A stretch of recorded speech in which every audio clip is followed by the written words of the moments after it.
Hi, everybody. My name is Leon Thomas. I'm the host of the recent graduate information show, where we bring recent college graduates right here and you can learn about them. Here's some interview style questions. We'll provide their email address, and we hope that you want to hire a recent college graduate.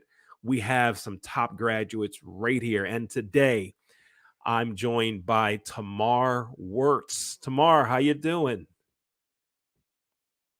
Hey, Leon, I'm good. How are you? I am great. I'm great. It's great for you to be with us today. And let's see, you recently graduated from Centenary University. Did I say that properly? Yes, you did. Honestly, a lot of people get that mixed up with like centenary, cemetery. So it's like, yeah, you got C- it right. Cemetery. There's no N in it. How did I, they do that? I don't know. I try and I tell them, and I'm like, no, it's no cemetery. It's only centenary. But one of the few Right. times I first heard about it, I thought it was centenary, and then I finally Yeah. came here and I was like, oh, it's centenary. But yeah, Right. people get it mixed up all the time. Yeah, it's a funny story about pronouncing university names, college names, and all. When I worked in the athletic department at Robert Morris University, um, we were recruiting a young man from Washington D.C., and we asked him, "Tell me the names of the other schools that you're looking at." And he said, "Well, I'm looking at Robert Morris, and I'm looking at Marist." And we're like, Marist? Then we said to ourselves, well, we're definitely signing him because he can't even pronounce it. It's not Marist, it's Marist. So we knew he was coming our way for sure. Yeah. So he just graduated. Congratulations on that. Thank you so much. I really do appreciate that. Now tell us about your degree. What did you study? So I ended up getting a degree in business sports management. Um, and I didn't really minor anything because sports management was so important to me. Uh-huh. Now, you say the sport management and it was important to you. So tell me what that means. When someone hears sport management, I mean, we're not talking the athletic stuff from 40, 50, 60 years ago where it was more about physical education. We're talking about what the business aspects. Go ahead and tell me some detail about what sport management and that degree means. What types of things did you study? Yes, perfect. I would love to tell you that. Well, let me start off by saying when I first entered this university, I had my professor, Professor Perricone, tell me, or ask me, should I say, why did you join sports management? And before I could even answer the question, he told me, well, it better not be because you like sports. And so it allowed me to understand that there's different aspects to sports management behind the actual sports that is being played, you know, and some of these aspects they vary. A lot of people hear sports management and they think of sports agent helping out athletes get deals, but it can range from a plethora of ideas. And one of those ideas, or multiple of those ideas, can range from sales, events, marketing, data analytics, radio and broadcasting. And there's a whole opportunity to learn so many things about sports management that isn't just subjected to being an agent and helping out athletes or even playing the sport. Okay, so we're not talking about how to get Shaq to make foul shots or should the 76ers get rid of Harden. We're not talking about that kind of stuff, right? You're talking but behind the scenes, the full business aspect of sports. So I hope everyone understands that this is not your grandfather's physical education degree. Okay. Now, Tamar, tell us about some of the involvement things you were involved in on campus. As I understand it, you won a number of awards. Tell me about those awards that you won. So I know for me, I didn't really understand where I was going to go when I came into this university. I didn't know about college in general. And when I came in here, I just thought keep my head held high, be who I am, and just keep that enthusiastic behavior going all 4 years. And because of that, it helped me earn a ton of roles in which I was able to show everyone around me how much of an enthusiastic leader I can be. And in doing so, I own three separate awards I know for right now, which were a Spirit Award for being an student on campus that showed a ton of spirit at events, at different job fairs, and just things like that. After that, I earned a sports management merit award for all my leadership in the sports management department and the business department overall. And then, as a leader on campus, I earned our Eugene A. Noble Award that went out to the most enthusiastic leader around campus that was seen by all professionals that felt as though that this leader specifically used his charismatic or used their, should I say, charismatic behavior um, and other things like that to persuade and help lead a group of people in the right direction. Wow. Wow. So that's pretty big. Yeah, That's big when you're winning university wide awards and department awards. That speaks to your character. That speaks to your leadership abilities. And you touched on something when you say that you are a leader. That means you're convincing people, communicating to them to follow you in getting things done. But that means you have to be doing things the right way yourself. No one follows someone that's not doing things the right way, or as they say, that's not handling their business, right? So exactly. you are someone that's doing that. Now, you worked with me and my company, the Mhm. Leon Thomas Group, on a very important conference that we had a month or a little longer, so called Next Generation Conferences, where we had you interview an executive in sports. Tell us about that. Tell us some about your remembrances of the conference itself and what you did. Tell everyone about your active role during this conference.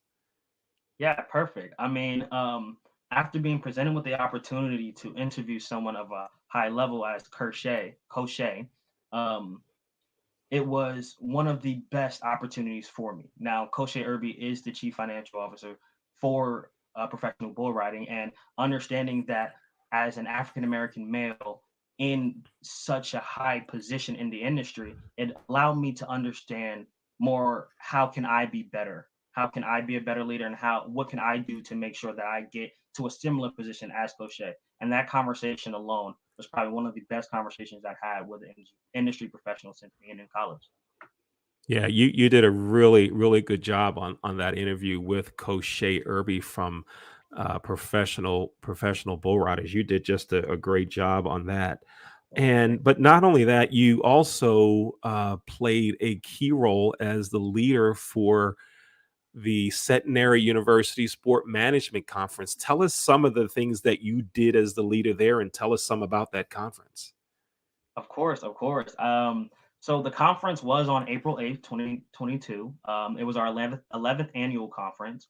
And we were presented with the opportunity to lead the conference in our event administration class. Um, as one of the students in the class, I decided to raise my hand and step up and be that leader for the conference. Now, in doing so, I knew I had a ton of challenges to overcome, but I knew with the right head on my shoulders and the right team behind me, I knew that I could fulfill the absolute like qualities of what a conference should be. Now, when planning the conference, all I kept thinking about was how can I make it better for everyone around me? How can I get everyone the right opportunities to show who they are as individuals, but also gain experience and opportunities from this conference?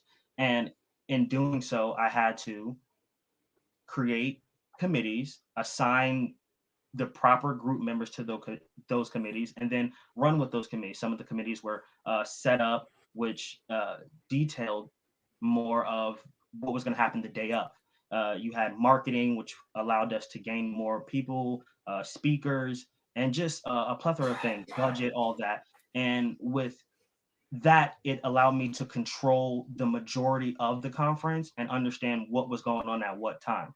Now, for 8 months, we did that, and we did it so diligently that I made sure everything was done prior to April 8th, in which even before that, I made sure everything was created and done and ready to go simply because I only wanted to put out fires the week of. I wanted to put out little fires here and there and make sure everything was um, taken care of. And for me personally, I know a lot of people got a lot of opportunities from it, and I've gotten a lot of great feedback from it. And it was just an event that I don't think I could have done without everything that I've been through the last 4 years. It was an amazing event. It was a stressful thing for me personally, but it was the good kind of stressful. It was a stressful that made me really put that the leader instincts on and made me understand, okay, I have to be a leader. I have to hold people accountable, but I also have to be somebody that these people can follow and trust and believe in.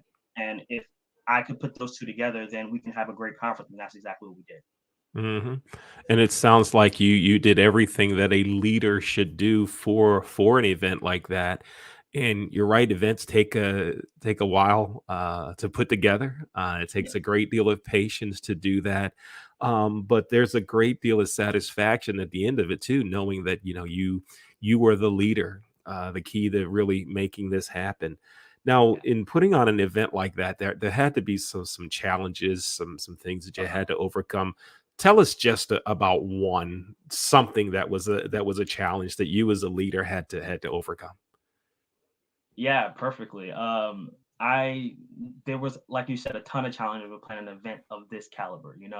All from ordering things and making sure that they're here on time to even having speakers that were supposed to come to the conference cancel last minute. You know, um, I know one of the biggest concerns for us, or the biggest challenges for us, was definitely trying to get our keynote speaker to show up. So our keynote speaker was supposed to be in person, but things ran bad on their part, and so we had to, the day of, or like the day before, we had to try to figure out how can we do it via Zoom. And so when we were presented with the opportunity, we were told that the sound wasn't going to work in the theater, and people weren't going to be able to ask questions, and it was going to be hard to get the screen up there because there was a show that night. But me and the way that I am and my persistence, I kept trying, and I was like, if there's anything that we do, can we please do it? I'll bring my lab, and my cord, whatever we need, I can do it. And then we ended up being able to bring our keynote speaker on. She was amazing. It was easy to talk to her. We made sure we had microphones all around the room so everybody can talk and ask a question. And it was a perfect setup. Nothing went wrong. Technical issues were all completed the day before, and that was probably one of the biggest problems that we had. But it was solved, and I made sure that it was going to get solved, and everyone was going to be happy with the result. So while others are telling you it ain't gonna happen, you're like, no, there's gotta be a way. What do you mean no? Right? There's gotta be the way to make it happen. Good for Exactly. you. Exactly. Good I good can't for take no you. for an answer. Yeah, yeah. Good for you. Good for you. Now, you were on campus as a student. Many of us have challenges, things that we need to overcome. As I understand it, you were an RA for a while there at Centenary. Now, tell me how that came about, that you became an RA. Tell us about that. How did that happen? Yeah, Because no, that you overcame a challenge in actually becoming an RA, that a challenge that led you to becoming an RA. So go ahead. yeah, yeah, no. I came in my freshman year, um, not having to pay a dime. Everything was being paid for. I was like, okay, well, this is how it's going to be for the next 4 years. And then I came in my sophomore year and found out that I had to pay a hefty amount of money, way more than I had to pay my freshman year. So, in order for me to take classes and continue at the school, I had to find a way to get this to be paid for. And I know that right now, well, not right now, but previously I was an EOP, and my EOP director at the time told me, Tamar, like, there's nothing that I don't think that you can't do.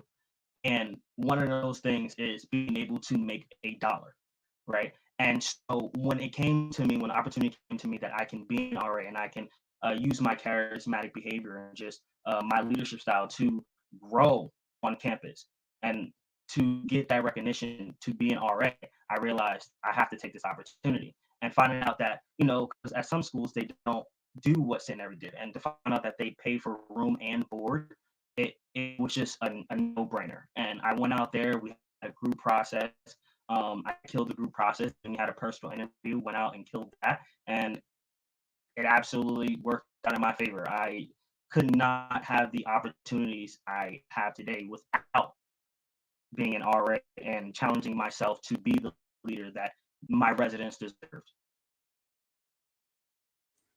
Okay, great, great.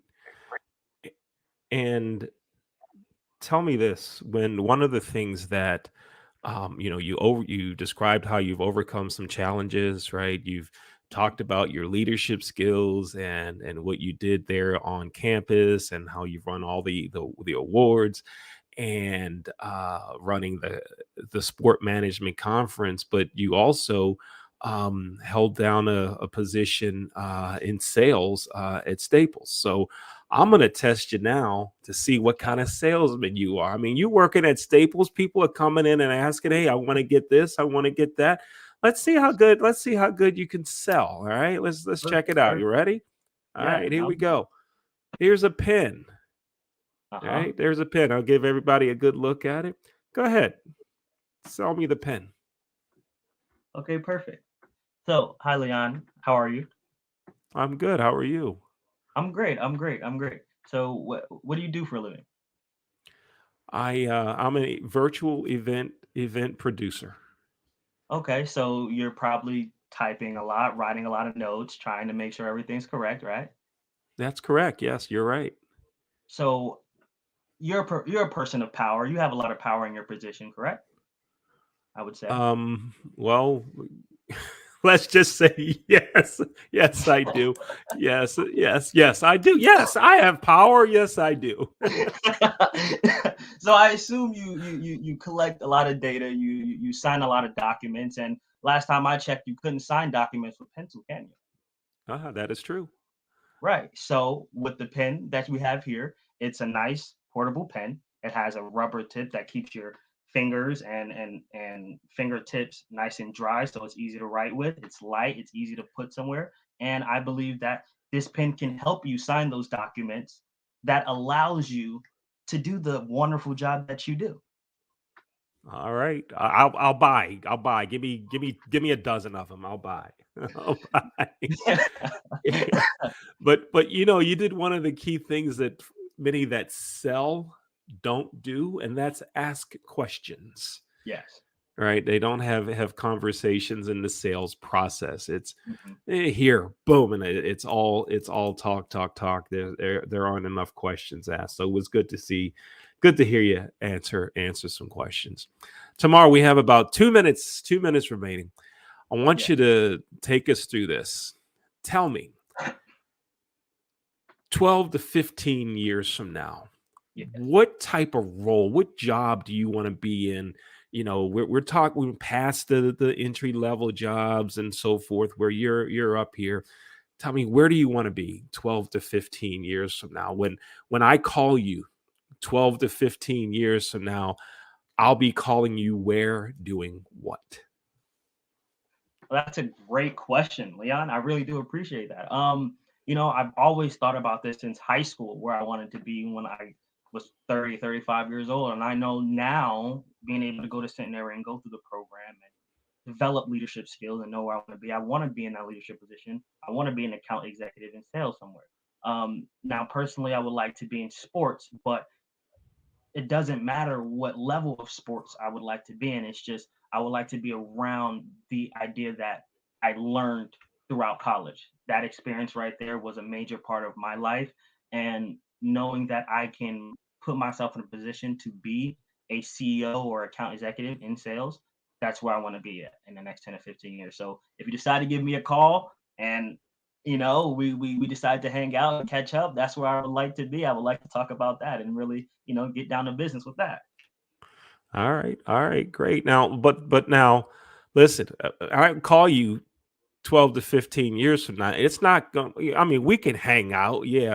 But by that time, I'm looking to call you to say, "Look, I need a donation for one of the nonprofits that I'm running here tomorrow. So peel a brother off some money and send it to me." That's what I I got to check with your name on it for the next 12 to 15. I promise. All right. Right on. I appreciate it.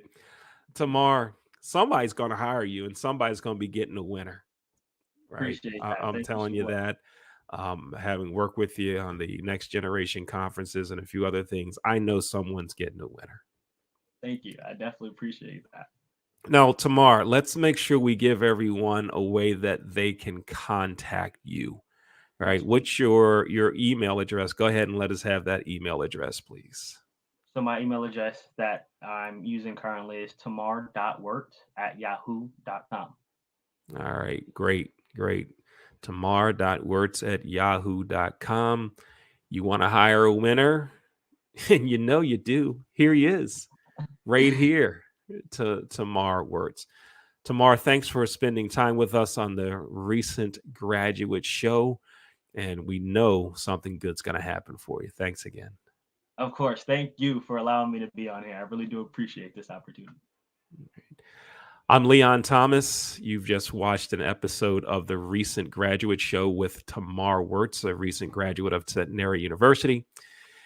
And if you want to contact Tamar, his email address is tamar.wertz@yahoo.com, right there on the screen.